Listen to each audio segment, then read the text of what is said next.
Now I would like to invite our last speaker in this session, Johanna Bosmia from Université de Lorraine. And the title of her presentation is Adapted Physical Activity to Reduce Anxiety and Fatigue in Protected Hematological Units, the HEPAMA study. The floor is yours. Merci. Alors, bonjour à tous. Je m'appelle donc Joanne et je suis très contente d'être ici pour vous partager une partie de notre travail et notamment les résultats de l'étude MAPA qui a été menée du coup auprès de patients atteints d'hémopathie maligne sévère. Donc pour contextualiser un petit peu, les hémopathies malignes sévères, c'est un terme qui va regrouper toute une famille d'affections qui vont toucher les cellules sanguines, le système lymphatique et la moelle osseuse. Et en termes de chiffres, à titre indicatif, ça représente en France 12% de l'ensemble des cancers, avec 35 000 nouveaux cas diagnostiqués par an. Et malgré les progrès thérapeutiques qu'on a réalisés ces dernières années, les taux de mortalité restent assez hauts puisqu'ils avoisinent les 50%. Alors dans les hémopathies malignes sévères, on va retrouver des pathologies qui sont plutôt d'installation lente et qui vont devenir chroniques, mais on a aussi de l'autre côté des pathologies plutôt d'installation rapide et fugace et pour lesquelles on a besoin de déployer des stratégies de prise en charge médicamenteuse particulières. Et c'est auprès de ces patients-là que nous avons mené notre étude EMAPA. Donc pour ces patients-là, on va leur donner des traitements à haute intensité qui vont être à la fois cytotoxiques et immunosuppressifs, ce qui fait qu'on va les isoler pendant toute la durée du traitement, environ 3 semaines, et on va leur imposer certaines restrictions. L'ensemble de ces restrictions, plus la pathologie, plus les traitements à haute intensité, vont générer de nombreux effets délétères, en plus de soigner. Et ces effets-là, ils vont affecter à la fois la santé physique, psychologique, mais aussi le fonctionnement social de ces individus. Donc en termes d'impact, justement sur cette qualité de vie de ces individus, on note que la fatigue constitue le symptôme le plus souvent rapporté et décrit comme le symptôme le plus limitant dans la vie de ces patients, pendant mais aussi après la maladie. Cette fatigue, elle va participer à l'installation et favoriser ce qu'on appelle le déclin fonctionnel. On note que chez les patients qui sont admis en secteur protégé d'hématologie, donc en chambre stérile, les capacités fonctionnelles vont réduire globalement de 30% à l'issue des traitements. Donc, cette diminution des capacités fonctionnelles, elle va entraîner des difficultés dans la réalisation des actes de la vie quotidienne, ce qui va favoriser l'inactivité et la fatigue. D'autre part, on a aussi la survenue d'affects négatifs, notamment l'anxiété et la dépression, qui sont reconnus comme étant de haute prévalence chez ces patients-là. Et ces affects négatifs, ils vont exacerber, encore une fois, le déclin fonctionnel et la fatigue et participer à la réduction de l'autonomie. Par ailleurs, l'isolement, avec les restrictions qu'il impose, aussi bien dans l'espace de vie que dans les relations sociales et que dans les activités qui sont possibles de réaliser durant ces traitements, vont favoriser et majorer encore davantage ces aspects négatifs. Globalement, on se retrouve avec des patients qui ont une qualité de vie qui va être globalement diminuée, aussi bien pendant qu'après les traitements, puisque ces éléments sont encore bien présents et bien retranscrits jusqu'à 10 ans après les traitements. Donc, l'une des stratégies qu'on peut déployer en parallèle de ces soins médicamenteux, eh bien, c'est les INM. Parmi elles, on va retrouver la prise en charge nutritionnelle, mais aussi l'activité physique adaptée, la psychologie, et pourquoi pas aussi l'art-thérapie, enfin, tout le panel de soins de support qui a été officiellement reconnu bénéfique pour ces patients. Nous, on s'intéresse essentiellement à l'activité physique adaptée pour ces patients qui a été déclarée, justement, on parlait tout à l'heure de preuves scientifiques, elle est recommandée, elle est déclarée faisable, elle est déclarée bénéfique pour ces patients et elle est vraiment encouragée, que ce soit pendant ou après les traitements. Pourquoi ? Eh bien parce que l'activité physique adaptée, pratiquée de manière encadrée et régulière, va permettre de limiter, voire de réduire la fatigue de ces patients. En réduisant la fatigue, elle permet aussi le maintien, voire l'amélioration des capacités fonctionnelles. Dans certaines études, il a été démontré que si les capacités réduisent de 30% à l'issue des soins standards, eh bien, elles permettent d'être maintenues si les patients pratiquent en complément de leur traitement standard de l'activité physique. Ça permet aussi de réduire l'intensité de l'effort perçu, ce qui permet de favoriser l'autonomie dans actes de la vie quotidienne, aussi bien pendant l'hospitalisation qu'au moment du retour à domicile. Et ça participe également à réduire la fatigue. Donc finalement, ces facteurs-là vont participer et s'influencer positivement les uns et les autres. D'autre part, on a aussi des effets qui sont prouvés sur les scores de dépression notamment et les affects positifs tels que l'estime de soi et le bien-être. Donc globalement, si on met en place de l'activité physique en parallèle des traitements standards, on va pouvoir améliorer en partie la qualité de vie globale de ces individus pendant et après les traitements. Ce que la littérature a un peu plus de mal à nous donner, eh bien, c'est quels sont les effets de l'activité physique sur l'anxiété et quelles sont finalement les modalités du programme qui pourraient s'avérer optimales pour ces patients. Et c'est vers ces deux axes qu'on a tenté de se diriger avec notre étude MAPA, puisque nos objectifs vont être d'évaluer en fait l'effet d'un programme d'activité physique adapté sur ces paramètres-là, mais pas un programme d'activité physique comme il est standardement évalué dans la littérature, sur 12 semaines, à raison de 3 sessions par semaine, avec une activité de renforcement musculaire et à la fois un réentraînement cardio-respiratoire, mais plutôt un programme de courte durée qui va prendre place uniquement sur la période d'hospitalisation et débuter dès l'admission, où les participants pourront choisir là où les activités qu'ils souhaitent pratiquer. Donc on va observer ces effets sur 3 paramètres, la fatigue, l'anxiété et les capacités fonctionnelles chez ces individus.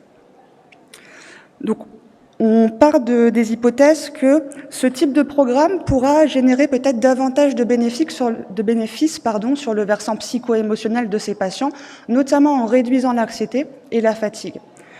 Et on suppose également que ce programme sera au moins aussi efficace que les protocoles beaucoup plus standardisés et habituellement testés sur les capacités fonctionnelles, leur maintien et voire leur amélioration. Donc notre population, on œuvre donc au CHR Metz-Thionville auprès de patients adultes qui sont tous atteints d'hémopathie maligne sévère, qui sont admis au secteur protégé et qui reçoivent des traitements à haute intensité. Bien entendu, l'ensemble de ces patients ont reçu l'approbation du médecin hématologue pour participer aux séances d'activité physique et ont donné leur consentement. Ne pouvaient être inclus les personnes qui présentaient une contre-indication médicale à la pratique d'exercice physique, qui ne parlaient ou ne comprenaient le français et qui seraient inclus dans une autre étude qui elle-même se voudrait exclusive. Donc on a pu proposer d'intégrer notre étude à 24 patients qui ont intégré le protocole. Sur ces 24 patients, 18 ont complété l'entièreté de l'intervention et on se retrouve avec une cohorte plutôt bien équilibrée, avec 8 hommes et 10 femmes d'une moyenne d'âge à peu près de 48 ans. Et on constate une forte proportion en termes de représentation de patients atteints de leucémie aiguë, ce qui n'est pas du tout étonnant puisqu'en termes de proportion d'admission chez nous à Metz, eh bien, on a beaucoup plus de leucémie aiguë que d'autres pathologies au cours de l'année. Donc tous les patients ont bénéficié de la même prise en charge en activité physique, à savoir qu'au moment de l'admission, ils étaient tous reçus en entretien individuel, au cours desquels on évaluait à la fois leur profil, les leviers et les freins à la pratique, et on réalisait aussi le bilan de la condition physique et la mesure des paramètres psycho-émotionnels. À l'issue de cet entretien, chaque patient bénéficiait d'un programme d'activité physique à raison de 3 séances par semaine, d'une durée chacune de 30 à 60 minutes, avec une intensité cible modérée et d'activité laissée du coup au libre choix. À l'issue de ces 3 semaines-là, donc au moment du retour à domicile de ces patients, on réalisait le même bilan qu'à l'admission sur la condition physique générale et sur les paramètres psycho-émotionnels. Donc là, c'est la liste qu'on propose aux patients d'activités physiques qu'il est possible de pratiquer durant les soins. Ils peuvent choisir différentes activités sur chacune des séances.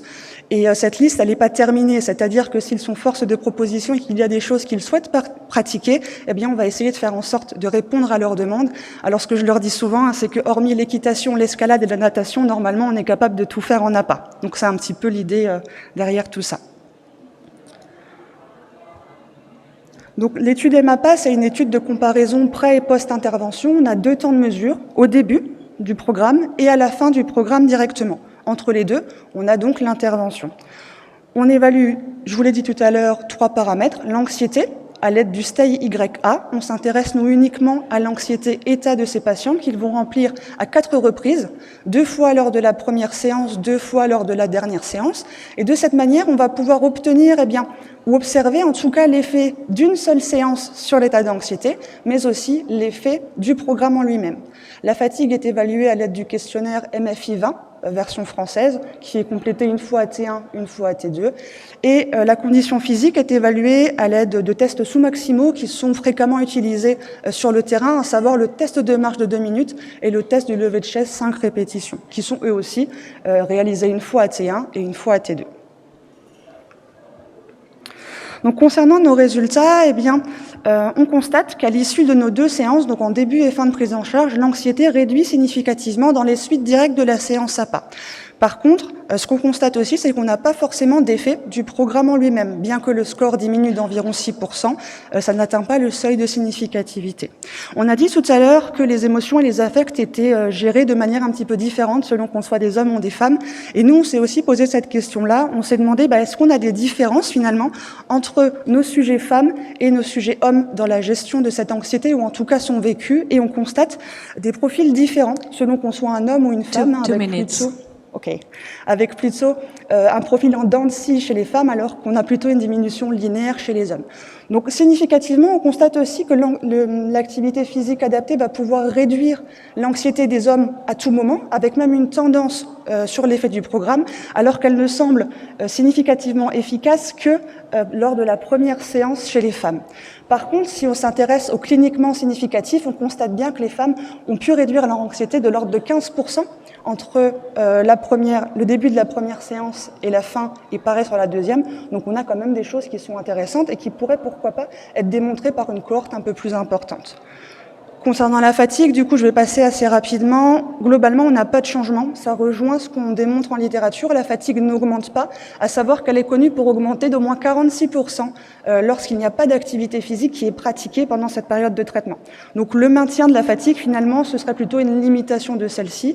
Et cette limitation, elle s'observe dans l'ensemble des domaines du MFI20, aussi bien sur le domaine physique, mental, la réduction d'activité ou la motivation. Concernant nos capacités fonctionnelles, eh bien, on note une amélioration significative des performances réalisées au TDM2, ce qui est finalement le reflet d'une amélioration de la condition cardiovasculaire ou cardio-respiratoire de nos patients. Et on note une diminution du temps mis pour réaliser les 5 relevés de chaise, ce qui est le reflet d'une amélioration de la capacité musculaire globale. Donc finalement, l'APA, c'est une intervention non médicamenteuse qui est vraiment recommandée de plus en plus pour ces patients-là, qui a été solidement démontrée comme efficace, faisable et sécure. Et on sait qu'offrir cette activité physique-là à nos patients va permettre de limiter la fatigue, de maintenir les capacités fonctionnelles et que c'est quelque chose d'efficace pour améliorer le bien-être et la qualité de vie des patients. Par contre, la plupart des programmes qui ont été testés et pour lesquels on défend ces arguments-là, eh bien, ils durent en moyenne 12 semaines, à raison de 3 sessions par semaine, et ils associent renforcement musculaire et entraînement cardio-respiratoire. Donc, ce qui nous manquait un petit peu en littérature, c'était bien anxiété et le programme optimal. J'ai bientôt terminé. Okay. Donc finalement, on constate que notre programme, non seulement il nous permet d'avoir des effets intéressants sur l'anxiété, notamment sur l'utilisation aussi de l'outil du STEI, qui pourrait nous permettre de mettre en évidence des fluctuations un peu plus, sur le moment de l'anxiété, et que le fait d'avoir une activité laissée au libre choix, finalement, ça va favoriser l'engagement, le plaisir dans l'activité et permettre de moduler davantage cette anxiété. Sur la fatigue, je vous l'ai dit tout à l'heure, elle est limitée. Okay, donc on est à peu près dans les mêmes effets que les programmes de plus longue durée. Et concernant les capacités fonctionnelles, eh bien, on a au moins une efficacité similaire avec notre programme court et que des programmes beaucoup plus longs. Voilà. Je vous laisse avec ma petite conclusion qui reprend tout ce que je viens de dire. Je vous remercie pour votre écoute et je serai ravie de pouvoir répondre à des questions un peu plus tard ou après manger quand tout le monde ira mieux.